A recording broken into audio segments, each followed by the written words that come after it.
Hey everybody, welcome back to another episode of the Tattoos with Intention podcast.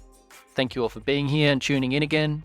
In this episode, I'm interviewing Moko-nui-a-rangi Smith. He's a Māori artist working with the traditional tattoo tools called uhi. I've been wanting to organise this conversation for a little while now, so I'm really glad that's eventuated and that he gets to share a bit of his story and way of working with you all. In the conversation, he discusses his Māori heritage, including the cultural and geographical connections that define his identity. He talks about his journey into the world of tamoko or Māori tattooing, and we also cover some details of his personal transformation, his learning experiences under various mentors, and the significance of the moko within the Māori culture.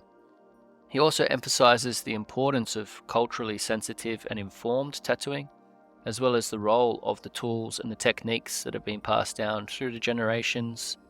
He also reflects on the modern challenges and adaptations within the Māori tattoo community, and he shares insights into maintaining a balanced personal and professional life.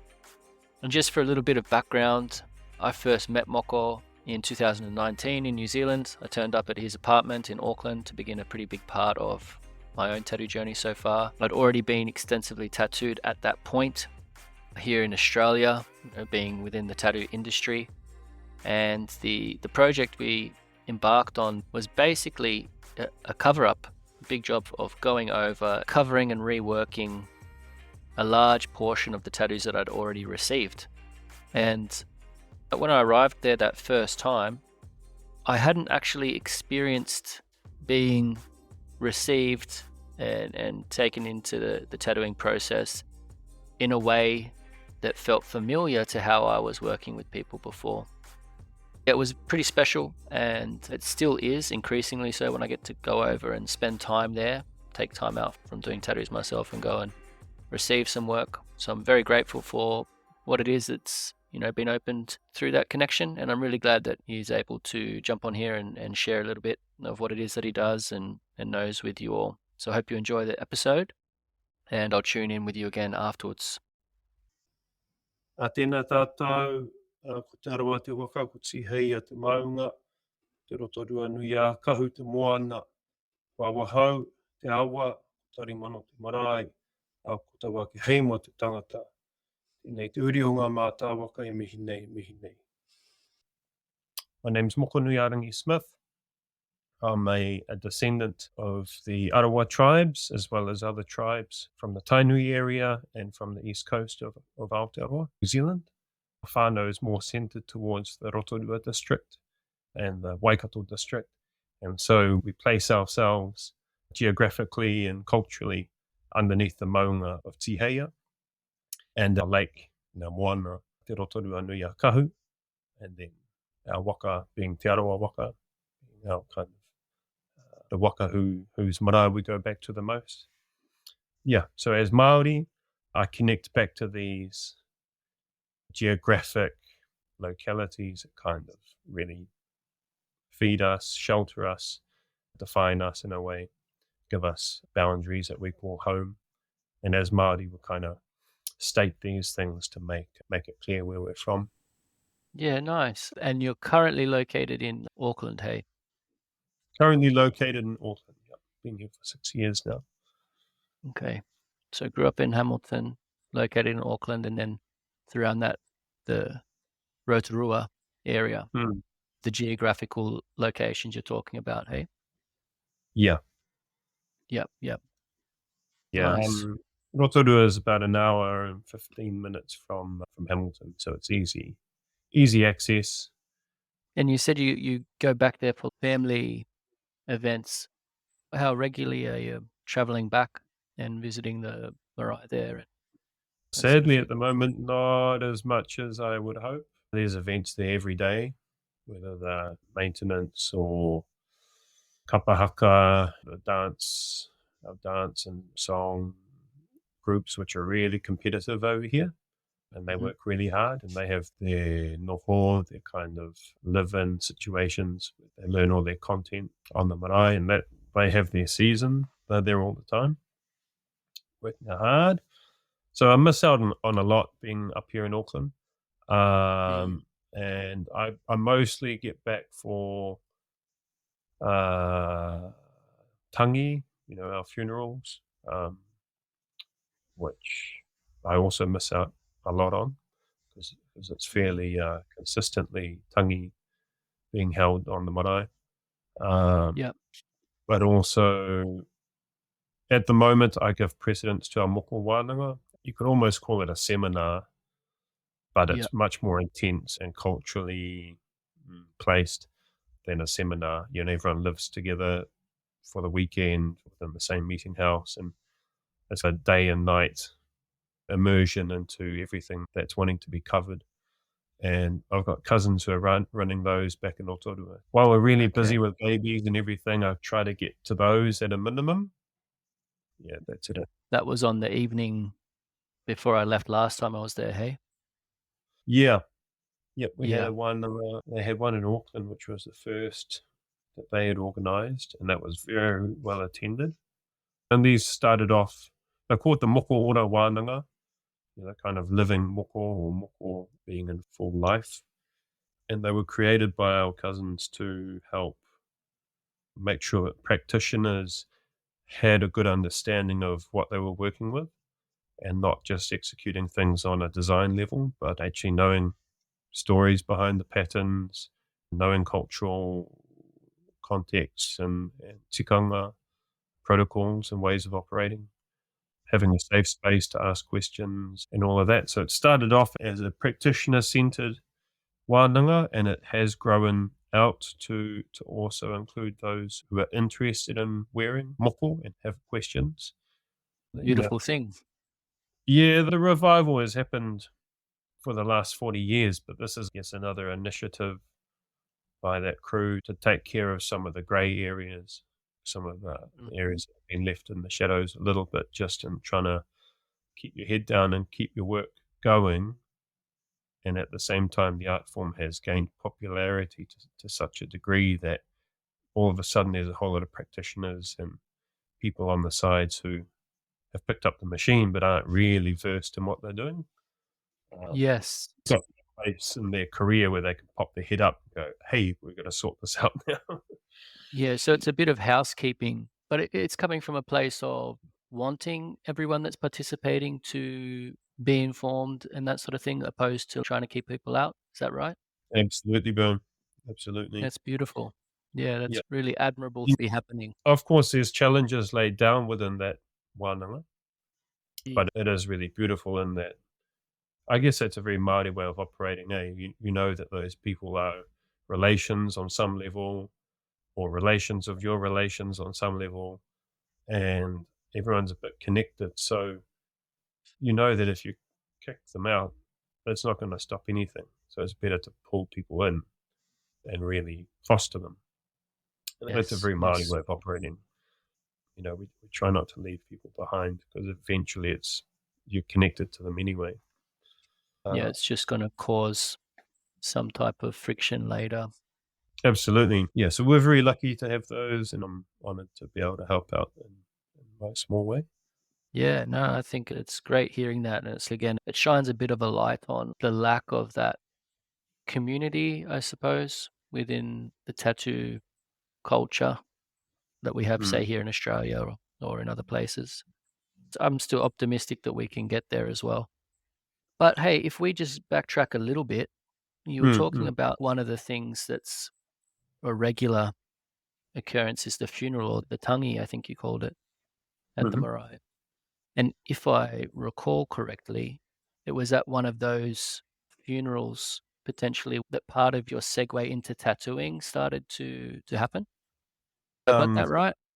yeah, yep. There's a few of those instances. So I was overseas for maybe 6 years and coming backwards and forwards, and we had at least three members of the family pass away in that time. So I came back, was able to be part of their tangi. And yeah, when you're away from home, as a Māori, when you're away from home and you come back to the marae, it's quite a potent place to come back to, because it's so Mm. full of memories and things that ground you and your identity. So you come back to those events and you feel the emotion. You also feel the kind of push-pull of your identity going, why aren't I home? But at the same time, you've got your dreams and your aspirations happening elsewhere. So those, I guess, being at those tangi help at a time when you're feeling homesick or redefine things a bit and uncover some of those parts of yourself which have been buried by just being busy in the world. And for those who don't know, like our marae are highly carved spaces in Rotorua. There's a lot of carvings, wood carvings, a lot of paintings with patterns on them, the weaving. All the walls are intricately patterned one way or another. Same with the ceiling. So just being in there in a state of grief and happiness of being home, you've got all these patterns also working, kind of saturating you, and the stories and the songs and the people. So all of that has a real powerful effect on the person. Eh?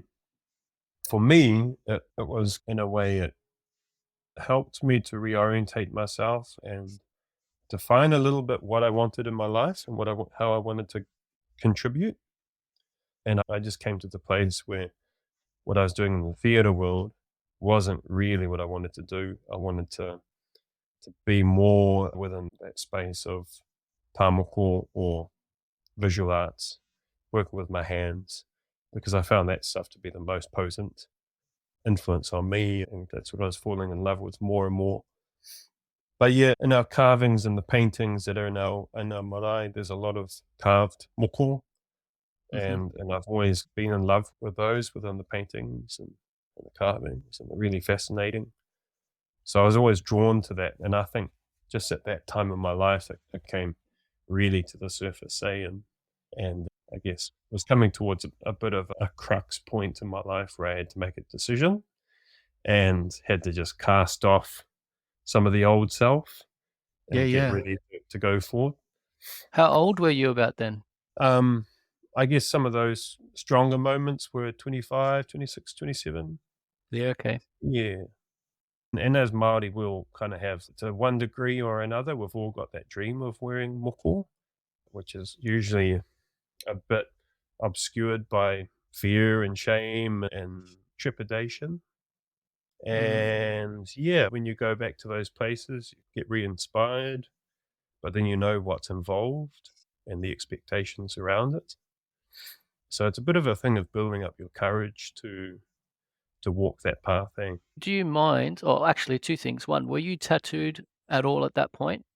So then, what you're speaking to, like this healthy apprehension to move into not just doing tattoos and picking up tools, but even just receiving tattoos. That's what I'm hearing. Can you unpack that a little bit? Because it's just such an easy snatch and grab experience here, whether it's learning to do tattoos or whether it's getting tattooed. It's just so easy. You can have whatever you want whenever you want it. And so to hear that in what you're saying, if you could give it a little bit of, I guess, just explain the weight of tattooing within the context, because even already, and this happens every time we talk, I'm talking to you and my mind going like, oh, tattoos, and I can't help it, but it gets separated out as its own little universe. And then as soon as I talk to you every time, it's like, oh, tattooing's not the universe. And there's all these things that are evenly weighted with tattooing that tattooing's a part of. That's right. So, forgive me for having to slow down and get there again. And I'm Yeah, not no, trying to I don't want to just lead you into tattooing and try and talk about tattooing as something separate. So yeah, maybe we can unpack that a little bit. The healthy apprehension to get tattooed and why that's there within the Maori context. I guess it's always difficult talking about moko because, as you say, it's so intertwined and interrelated to other parts of our culture. So there's always that struggle of where's the entry point and how far around the topic are we going to go.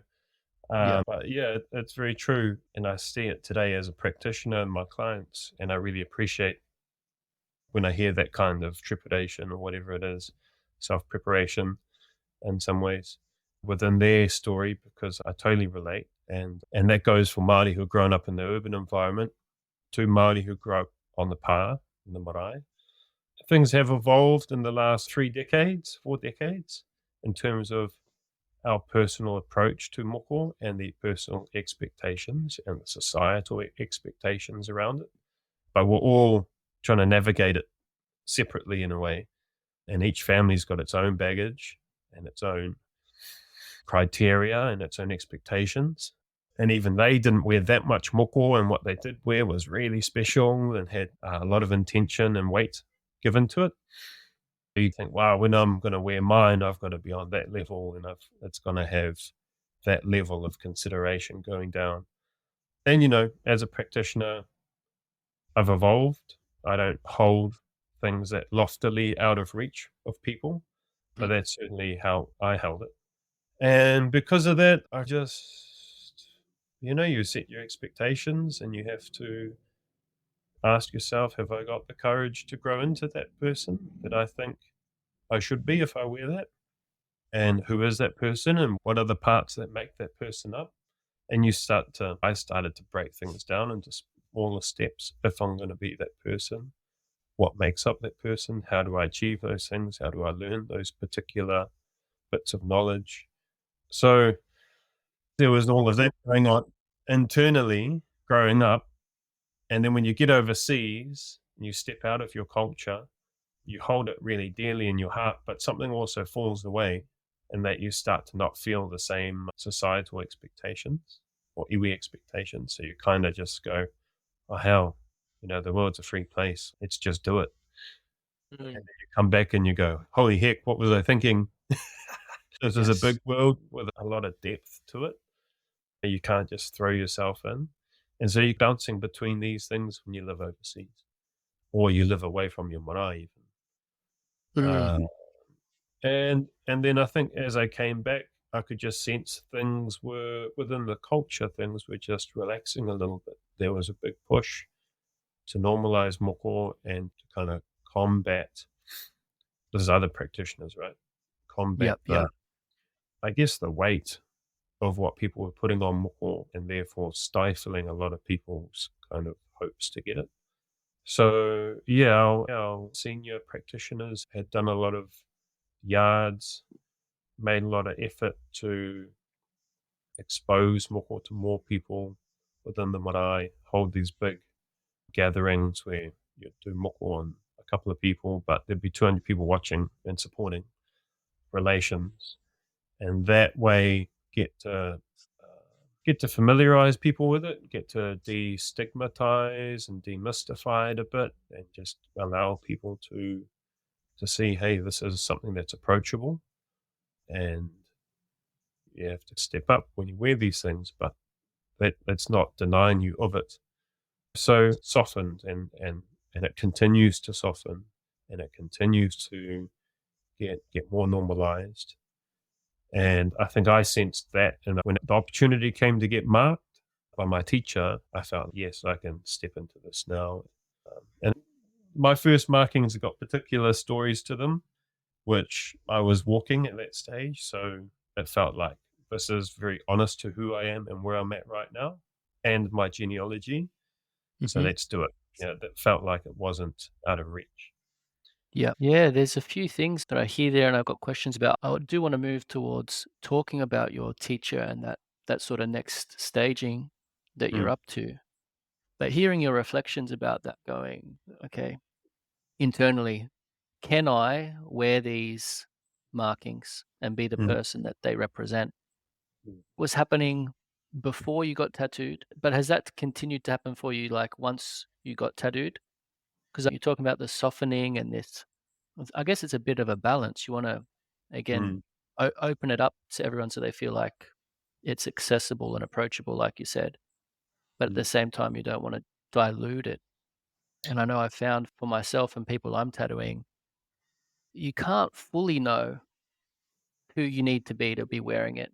But if you have enough of an idea to step over and into the process, then it can unravel a lot more than you thought. I think while I was out of the circle of knowledge and practitioners. Moko was all the same to me. It was all equally weighted. And I think, Mm. except for the face and the puhoro, but I think the more I hung out with people who were moko'd and were part of that world, I kind of started to get that feeling that these things are not all equal and that there's markings and there's body placements which are more approachable and a good starting point, and there's other things which you work towards. And I think that helped soften it for me in one sense. Also, my first markings were done with the uhi, the traditional tapping tools. When that chance came, I just went, I'm gonna make the most of this chance because that's not accessible very easily. So I just had to get over or just kind of pick up the courage and go, here we go. This is the step that you've always been wanting to take, and let's do it. Mm-hmm. And so it was a personal commitment to advancing on that path. And I think if it was the machine and cousins who were using the machine who would have done it, I probably would have felt more apprehension because it's always accessible. So it's easy to put the blocks up. Whereas this was a practitioner who was on an island who I knew I wasn't going to get to again very easily. So it was just the push to get over that hump. And so before I Yeah. received them was get up at dawn, went down to the lagoon at Rotorua, which is where our ancestors came through on their waka, did morning prayers, did like a bit of a personal cleansing, all of that mental stuff, spiritual stuff, just acknowledge the changes that were about to come. And that's pretty normal for Te Ao Māori. And I just felt like if we're going to step onto this path, we do it properly, even though I didn't really have others around to help facilitate that. But you follow your intuition, do your best that you can, and then once you kind of handed your body over to the tattoo gods in a way, you're in that realm, and then it's easier to keep approaching, I guess, the elements of that world that you want to walk towards. Yeah. So you got your first tattoo. This process you're talking about was an opportunity invitation to get tattooed by Croc, Mm, who also played the role of teacher to you for a number of years. yeah. How did that sort of transition happen from receiving to then picking up the student role? And I was in Rarotonga to help replace a cousin who couldn't make it over there because her kids were sick.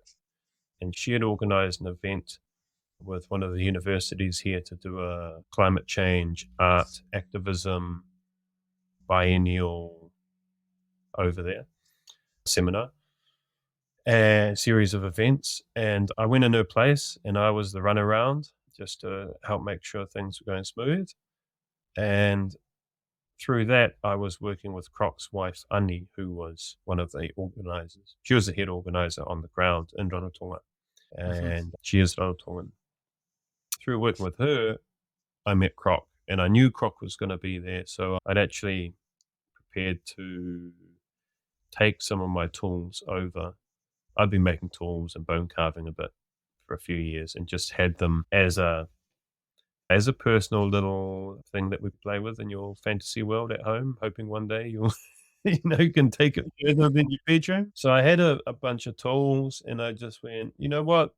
If the opportunity comes up, I'll show him. And if it doesn't feel right, sweet. So I Mhm. took them and we got talking and I plucked up the courage to show him these tools. I forget if it was before or after I'd asked him to tattoo me. So I pulled them out, and he was pretty taken aback. Actually, it was it was the last thing he was Yeah, wow. expecting. He's Yeah, used to yeah. people coming to get tattooed, but yeah, his mouth kind of dropped a bit and looked at me different. And then after he tattooed me, he said, "Hey, if you want to learn to make those tools properly, you should come back and live with me, and it will be a minimum of 3 months, and we'll go deep in those 3 months." So he put that to me, and I was just like, "Oh my god, these are all my dreams come true right here and now." Wow. Yeah. So I couldn't believe it, but that you put these things out into the universe a bit. So I just came home, I think the next day, came back to New Zealand, r de-enrolled from the University of Auckland. Yeah, I was just trying to fill up time, and I was gonna study some things under some amazing teachers here, just while I figured out what I was gonna do as my next step. Uh-huh. Unenrolled, bought a ticket, and was back there the next week, and was just like, "Hey, let's do it. Let's go deep." I had no dependents, I had no partner, I had nothing holding me back, so it was really quite a unique window of my life. Oops. Yep, yep. And, yeah, I just felt like I put it out there to the universe, and they had heard, and I had to then honor the chance that they'd given me, as Mhm. well as honor your dreams, you know? You gotta So, yeah, there's a lot of luck and being looked after and intention all kinda came together. Yeah, yeah. So were you making the tools? My version of the tools, yep. Yeah, so you're making your version of the tools as a just as a process of were you actively wanting to sort of call that opportunity forward? Or was it just I'm interested in this and I'll make them or It started off as just I'm interested, and okay. why is no one else doing this? And I'll just Mhm. have a tutu, have a play and see what happens. So I used to get Yes. lino cutting. I was given some lino cutting tools and woodblock carving Yeah, tools. And yeah. I used to hammer the flat blade down on a 90 degrees angle and be like, surely this can cut the skin open like our ancestors did. I tried it a little bit on myself and I was like, oh, this is pretty freaky. And then Mhm. tried it on wood and that was terrible. And I just was shocked by how bad it was. And you just kind of like, oof, this is a dead end. But over the years, other opportunities come up. I was given a Dremel after helping a mate out with his exhibition. He gave me a Dremel and some bone carving gear, so I started playing with that and making some bone combs, tattoo combs, and Mhm. handles, and putting them together, and realized those were really bad.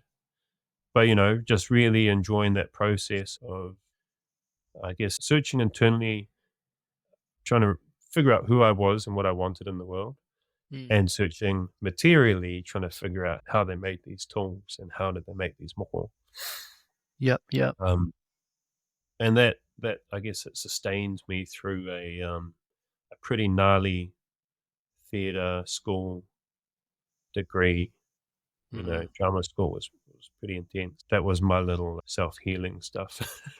Yeah, yeah. What an interesting juxtaposition as well. It's like Yeah, big time. theater and being able to put on characters and personas that aren't you, and then your, like, Yeah, inquiry into this thing that's so deeply you, I think that one of the big frustrations with theater is it's ephemeral, right? and every day you start from zero, and every director you work with, you start from zero.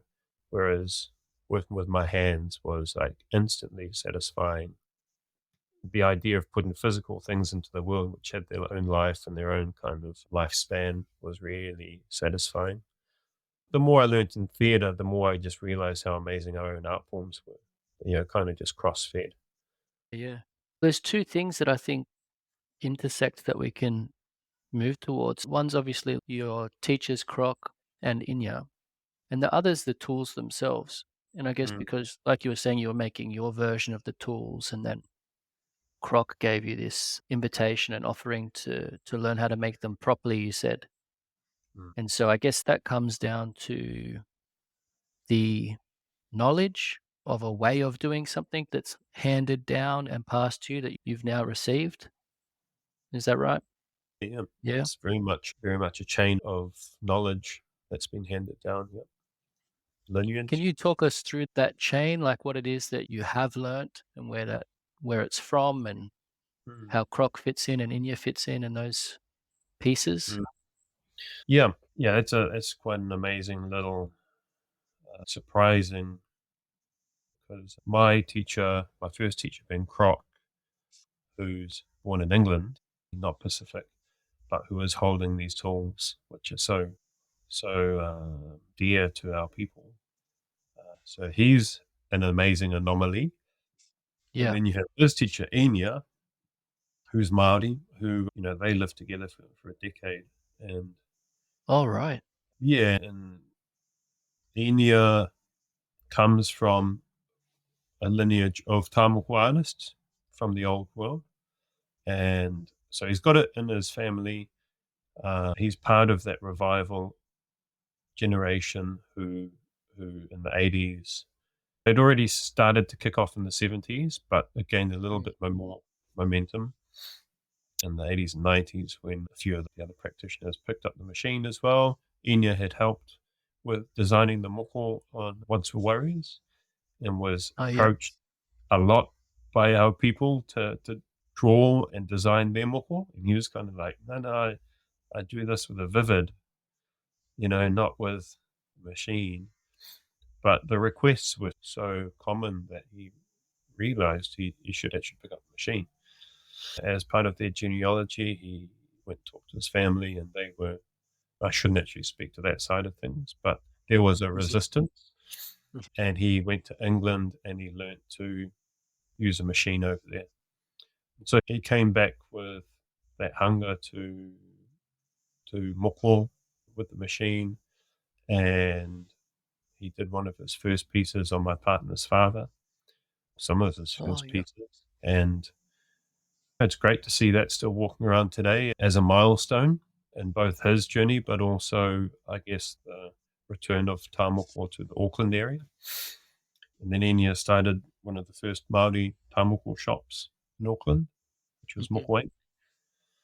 He's part of that big, powerful wave of the 90s Moko revival, which really helped to make it commonplace and tattooed the sports stars and the cultural icons who helped normalize these things.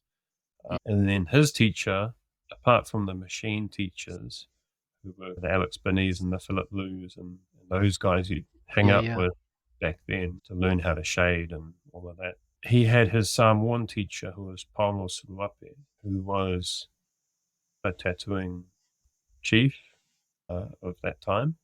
And he was taught by Paulo how to use the tools, started making the tools for him. Because Enya was a bone carver before that, he had that ability to make tools to a good standard. So that was his role within Paulo's operation, because Paulo was such a busy man, he went through tools like crazy. All right. So, stretching, learnt to use the tools, and then Paulo passed. And those who were given the knowledge to use those tools all of a sudden became kind of the ones to have to pass it on much quicker than they expected. And some put their tools down with him passing, and some pass that knowledge on, like the Kione Nune, I was just going to ask that, whether it was the same Paulo that taught same Kione. Paulo. Yeah. And look at the revival that's happened over there.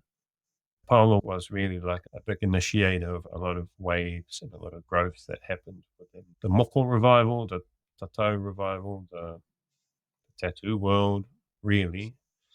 And so Paulo comes from a long line of tattooers, and Enya does too. So that's the lineage. If you look at it from a certain angle, the knowledge that's come down for the tool making is a Samoan approach, and has come through Enya, and I guess he's remade tools from the museum based on tools in the museum, and then being able to do kowai, Moko kowai, and that's been handed down to me. But through Croc, the Samoan way of making tools was adapted a little bit to suit better Rarotongan style patterning. So he's made an adaptation, and I've continued with that adaptation. So there's two different sets of tool making approaches and use, which we've inherited. Yeah. Yeah, so interesting, man. Such a journey, like when you actually look at it and track the skill set and the information and how it's travels through people and through different times. Yeah, it's fascinating. Yeah, and it's continuing to evolve. Yeah, I think I can already feel that there's other ways to push the tool making. Once you really get to know those tools, it's little adjustments which make the differences. And so they look the same, but just taking off that inch of handle or changing the way these teeth are ground, or whether it's a fixed handle or a composite handle, those little things they have a ripple effect. And I believe that's what's led to style differences as well. So I guess there'd be the evolution of the tool for the style and the people and the place, but then each individual practitioner would be Mm, putting their mark on it that's right. just to make it, I guess, more effective for them or Yeah. whatever it ends up being. Yeah. Yeah. And I think one of the complicating factors is we live in the modern world, which has its time constraints. So certain things which might have been more common back in the old days are just a bit too slow for now. And so I tend to side with the one that can get the job done within the time frame that's manageable, Yeah. um, Yeah. without compromising and jumping to the machine. And there's a lot of layers to that too, hey? Like even Mm, just in our exchange, which has been a number of years now, and we're trying to get some big areas done. yeah. When I come over, I guess there's two sides to it. Hey, it's of course you want to be as effective as you can and get things done, but I don't know, the timing on these projects when you start looking at them as the transformational journey Mm, as well. Sometimes you can't rush it. You can't get it done quicker even if you want to. Things will come that's in right. and slow it up or That's right. Yeah, and we're believers in that needing to be the process that it should be, really. It yeah. unfolds as it should. And it's a little bit of friction against how we like things to be in the modern world, finished yesterday Yeah, and yeah. and done to such a level within such a short amount of time and all of that. Yeah. For us that's a one in itself. There's a whole set of lessons and things to I guess digest through that process. And that's why those tools keep it real, really. And I guess it's, yeah, from the place where I sit and where probably a lot of people listening to this sit, we don't have the same connection to a line of information and tools and way like you've experienced with me coming over. There's a lot of getting my mind and my body and my spirit to catch up with the things that are happening and try and learn in a good Mm, way, get imprinted in a good way and have all the adjustments. And I remember I was asking you once when I was there, as someone who's doing tattoos as well, how can you see any way that within the Western culture we can imbue or instill a similar quality of the journey? And I don't know if you remember, but you said to me it would have to happen within the family. You took mm, it back to root there. It could, but really it could. You can't see it as the tattoo industry picks up this thing. It's more so you can do it within your family context. And I that's right. think, yeah, listening to your explanations and stories so far, it highlights that, and that it takes a lot of time for the relationship and the understanding to build within a person or within a generation, and then them to pass that on. If the next generation wants to pick it up, Mm. they can see it. Yeah, I think if it's not within the family, it's obviously personal journeys are really important. Yeah. But if it's just a service that you go to a practitioner to get, it just doesn't have the same legs. The legs are really supporting the practitioner and the client's personal journey and growth, which is great. But for it to become then intergenerational and broader societal, everyone's going to be on that page. Everyone's going to believe in it. And when you walk out with it, there's level of acknowledgement and a level of like celebration, acknowledgement, people seeing you and going, oh, yep, okay, you are now in that phase of your life, or you've now marked that thing that's important to us. And as long as it remains completely a solo journey, how do I say? Currently, that's what it is. Now, I don't know how to Yes. change. I don't know how one would change that within the Western world, but we already have it within Western tattooing. It's just not quite the way that we see tribal people doing it. But people walk out with their skull and dagger or their lion, their Rasta lion. The family knows, oh, yep, sweet, that's that part of us. Mm. But it's not wickedly profound and intergenerationally reaching, but there's still a meaning within the family. Hopefully they get down with it. But Yeah. if they don't, then they understand that's where that person's at in their life. And that's, these are stages of growth. Those are all important too. Yeah, I guess there is the undercurrent where it's like, sure, these things are, to a degree, they're happening all the time, but it's still a lot shallower at this point, obviously. And I'm thinking of the little like pitfalls. Last time when I visited you, we were talking about when you start trying to bring the tattoo culture or that commercial sphere and bring anything that has significance of a spiritual value, that stickiness where it's, I guess it brings us back to the apprehension you were talking about to get tattooed at the start. Over here, there tends to be more of a desire than an apprehension to have something that's, I guess, signaling spirituality, right? Part of the role tattoos play and Moko plays is a signaling, Yeah. for sure, amongst so many other things. And that's a valid role of the inking marking process. I think tribal markings are just, when I say that, tamoko, tau, whatever it is that we're looking at, different island or traditional works, they're so interconnected with other arts and parts of our culture, ways of being, that it's really hard to see how Western tattooing could get on the same level. I think the only chance would be if there's like the great apocalypse and people became tribal again. And then everyone's such a tight unit.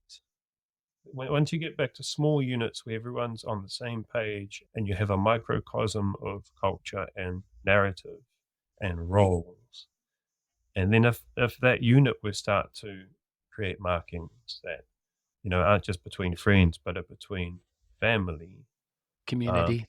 Yeah. community as a whole, so micro, macro, then you're getting on the same level. In some crazy parallel universe that could easily happen. But the way the Yeah. Western Yeah. world is at the moment, it's just so big and fractured that and individualistic, but not only individualistic. There's lots of community, but those communities are so kind of overlapping and porous that nothing quite sticks as a multi-generational thing. Yeah. Yeah. Yeah. Which is common. Yeah. It's very leaky. It's leaky. Yeah, Christmas has Yeah. been, and now that's kind of dismantled a bit. Not Yeah. everyone's on board on that boat. Birthdays are, if we bring back to these things like real basics. But yeah, everyone's just at such different places. It's hard to see it. Yeah. Well, my mind even goes to like when you play that thought experiment, of things changing so significantly that families and people are localized again and they Mm-hmm. don't have these windows of the leaky sieve that Mm. they can spread out. It's like tattooing also isn't the focus, it's an afterthought, or the tattooing comes as a ripple after all of the other things form. It's like you said, it's the signaling, which is part of its role, and the identity piece within the Gotcha. community context, but all that other stuff has to come first before the tattoo can have that place. We have that within our mythology. We still have the mythologies around how tattooing came to us. And before we were marked with the uhi, with the traditional tool, we were body painting. But that story suggests that society was totally already set up and all that stuff was already in place. And it was just a new element that came in, which could now, I guess, express elements of the culture that were already there. again, it happens local, really small communities, and then it slowly gets adopted and Yeah. spread out wider and wider. Yeah, fascinating, man. It really is. I guess the modern day equivalents would be game patches, Sure. military units who got their special cap, and only that crew have got that cap, and that cap, beret, whatever it is, man, links back to all their missions and all their people who've passed and all the whatever it is. There's that. It's a closed circle, and our tribes used to be closed circle, and then would slowly intermarry, Hmm. and then these things would spread through marriage and warfare and inspiration. How that happened, who knows, with the Western world, but it's easy to spread the visual, but not so much the contextual. I guess the other thing I want to speak to before we wrap up the chat, because I've got you here, and it's not every day we get to hear from someone within your place and space. So, like your tattooing within that context we're talking about as being hard to achieve for a lot of people. If you could, what layers of guidance would you offer up as being things that help keep the tattoo process healthy and clean, like from where you sit within your context, that anyone can bring into their process? Because you're working with, like myself, and lots of other people come to you get tattooed that aren't within the Maori community. Yeah, I think there's lots of angles on that. I guess I'm quite tight around making sure that the place is ready to receive people who, who come from all sorts of backgrounds, who are wanting to have a moment of authenticity. And for some people, that might be quite an emotional experience. And for others, it's a very easy chat, catch up, sharing, whatever it is. But I feel like there are certain conditions that help make that ready for them to step into and then feel comfortable enough to unfold a little bit, reveal a little bit. Mm. And so for me, that's really important, that the vibe's right, place is tidy. I look and feel like I'm ready to receive them, and my head's not in something else. And if it is in something else, I'm usually like, hey, my head's stuck with this at the moment, but let's just catch up and we'll slowly pull into that space. Yeah. There's a degree of just having to be really honest with people and not play the role of being like the good artist or the good practitioner. Just trying to be real and honest and be a good listener for people, because I feel like there's a lot of anticipation about what they want to share or have to share. So you have to be ready for them to lay their thing out, and then how are you going to receive that so that they continue to feel safe, listen to, ready to share the next layer, or pull back and actually let's just work with that for today. And I'm lucky I've got a private studio so I can do that. And I'm also lucky because I got stretchers who also occupy that space, and it's not too intense one on one, you know. You can Hmm. kind of diffuse the attention a little bit. Yeah. And yeah, so that's really important, like the vibe, the connection with people. Obviously, not overly connecting because you're not there to be their best mate. You're there to just offer the appropriate space and situation and be real together, and then make beautiful work for them and guide them through that process, and not try and push too much my ideas, but only when it's needed. And our clients just come with such a diverse background. Some are like really versed in the Māori world. Some are reconnecting, and there's a lot of pain or shame, trepidation, and others coming in totally clueless and just really keen. And each of them, you just got to guide them a little bit so they land when they come to the mat and you're ready to them, that they're comfortable with what they're walking into, Yeah. and what they're walking away with, and that they feel safe walking away with these markings, and it's appropriate to where they're at. Yeah, that's beautiful, man. There's a lot to say, but I'm hearing you talk about being really focused and attentive and not to have expectations. yeah, there's the danger of knowing that you're taking care of these sacred processes. And there's one set of dangers, which is the leaning too much into that and thinking you are the guru and you are the dogma and you are the like shaper of people with these patterns.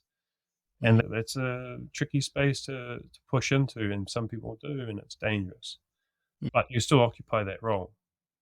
And then the other way is to be flippant about it and to be too casual, to be too lighthearted. And there's a place for lightheartedness and casualness, but at the same time, there's a gravity behind it you got to hold. There's quite a lot to wrap your head and yourself around.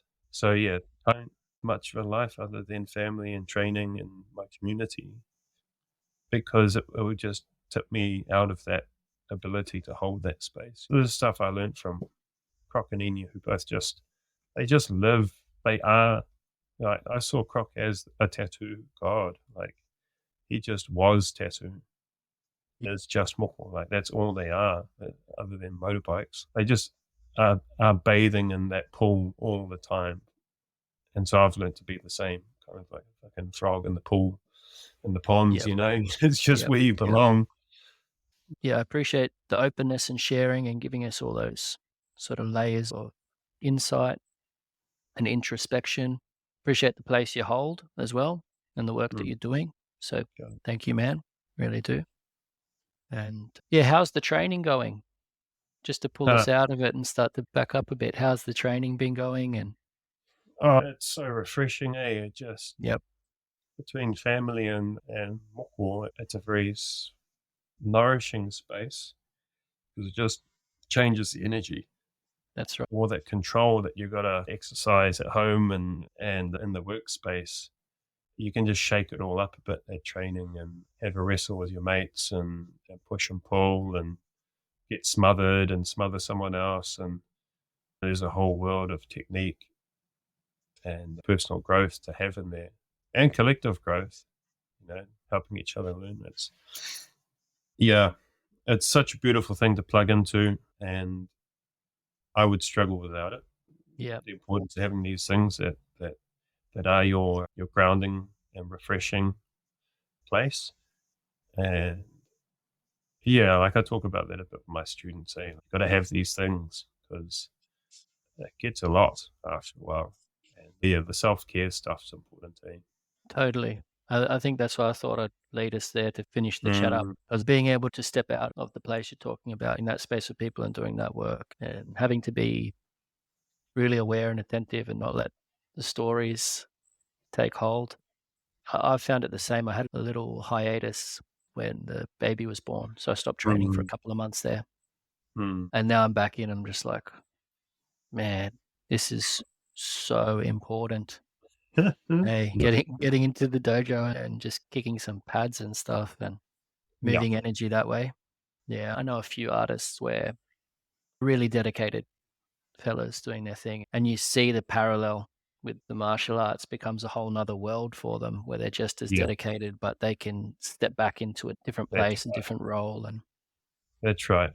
I mean, for the moment, you and I we're not in positions of responsibility there. So it is like a refreshing swim, but it might be different if we're teachers. I don't know, because then you're kind of ending up walking from one situation to the other. I think some of those martial arts offer a space of play, and play is really important. As creatives, like we do play with design. We're a little bit addicted to playing. Whether it's design or physically or spatially or whatever. But that's an important element to have, because things can get heavy, eh? yes, they can. Yeah. And you can turn to other ways to kind of suppress it or numb it. And Really. that's the easy way to go. Yeah, especially over here, having spent most of my time in studios and stuff, you see it get really unchecked and play out in unhealthy ways with, I think, very little awareness. That's what's happening. Just becomes really, the process becomes really mundane, but the things are still taking place.